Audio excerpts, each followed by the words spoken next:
Our Heavenly Father, we thank you. We thank you so much for the opportunity that you give us to gather here today, to have a learning session, and to find out a few more good things that are happening in our world.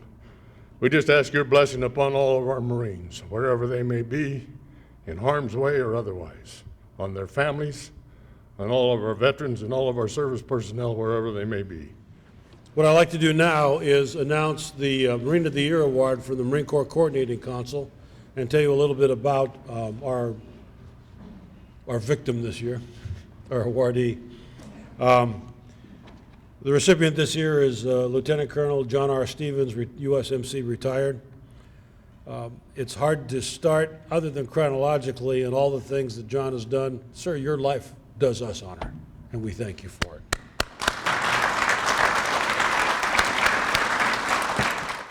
So on behalf of General Myatt, I would like to welcome everybody here. General Myatt had a conflicting engagement over at the Veterans Building to do with the San Francisco War Memorial, but he sends his greetings and wishes that he could be here. A quick party political broadcast. If you're in this group and you're not a member of the Marines Memorial Association, it's not too late to join. And I'll be waiting for you in the lobby at the elevator on your way out. So please welcome my good friend and one of America's great combat heroes, General Chip Bierman. Our mission is recruiting young men and women, finding the folks with the mental, the physical, and the moral background to be Marines in the western two-thirds of the United States, west of the Mississippi River, and then bringing them, if they're men, to MCRD San Diego, and our females to Parris Island, to the recruit depots where we train and transform them during entry-level training. The recruiting effort is carried out by about 1,500 recruiters located in about 750 locations in the western two-thirds of the United States. Annually, we recruit about 52% of all the Marines who come into the Marine Corps. At MCRD San Diego, we train just over half of all Marines who go through enlisted entry-level training. And that work is primarily carried out by about 580 drill instructors down there at San Diego. Last year, we made over 17,000 enlisted Marines, and the Western recruiting region was also responsible for about 670 of our officers who were commissioned as lieutenants. So, you know, when you add in the great efforts of MCRD Parris Island and the Eastern recruiting region, you get the total effort of the United States Marine Corps on recruiting and entry-level training. I'll say right up front, the mission is incredibly important. We have the responsibility for pumping the lifeblood of the United States Marine Corps. Without entry-level training, there is no Marine Corps as we all know it. The twin efforts of recruiting and recruit training are the cornerstone, as they have always been, of every success that the Marine Corps has had. They're inextricably linked to each other. They're different sides of the same coin, and I'll try to make the case as I proceed through my comments that they're inextricably linked to our readiness and our ability as United States Marines to fight and win on short notice. Now, I recognize, you know, that any high-tempo organization could have somebody stand up and make a case about the critical importance of the recruiting and the entry-level training efforts. I understand that.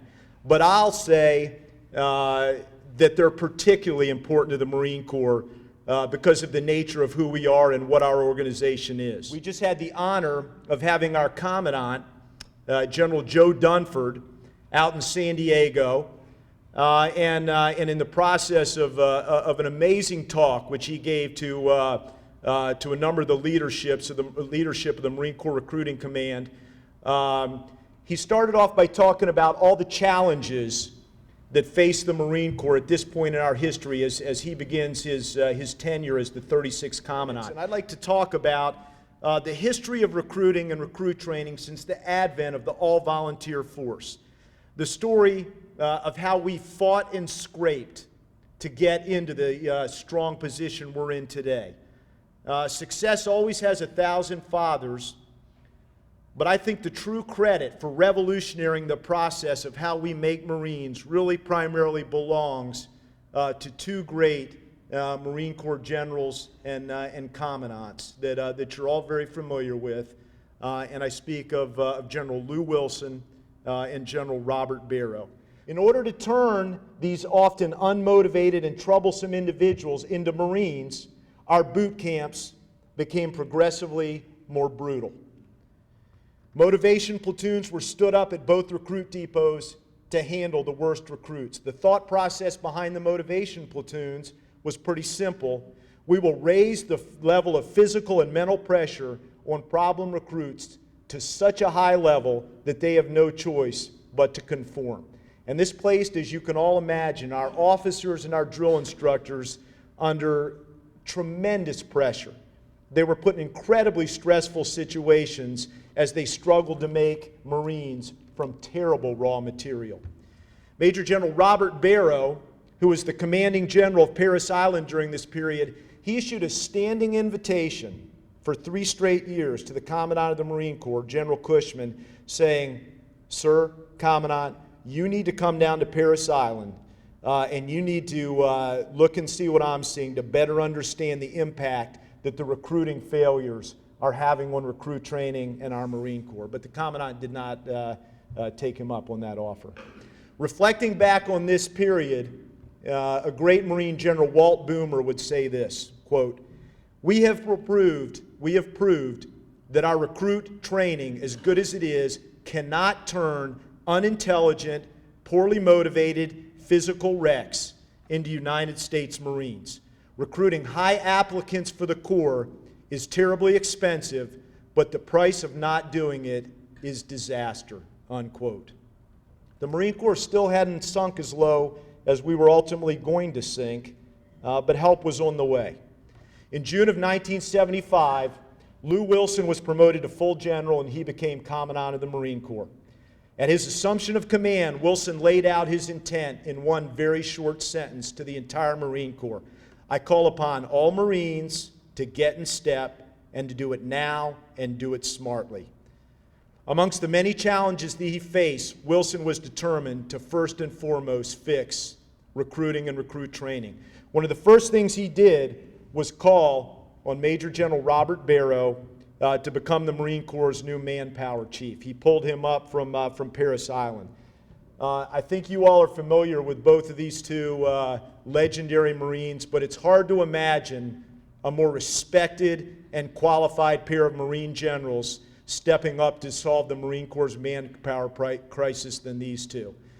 Besides the fact that each was a highly respected combat commander, Lew Wilson, a Medal of Honor winner on Guam, Rob Barrow, a Navy Cross winner at the breakout from Chosin. They were also intimately familiar with the process of recruiting and recruit training. Wilson had served as a commander of a Marine Corps recruiting district, the 6th Marine Corps recruiting district, and General Barrow, as I mentioned, had served as the commanding general of MCRD Parris Island. They immediately began critical reforms. First, the decision was made that instead of having 2 separate efforts, the recruiting and the recruit training efforts would now report directly, in each case, to the commanding generals at San Diego and Parris Island. So you now had a unified effort, and you had a general who was responsible for recruit training, being able to provide guidance and set the standards for the recruiting effort, which was bringing the young men and women to the drill fields. And that continues to this day. The standard of 75% high school graduates was set for the Marine Corps. And then third, and very significantly, General Wilson immediately moved to initiate an effort to remove the Marines from our Corps who demonstrated their inability or unwillingness to conform. And he had a very simple formula, he and General Barrow.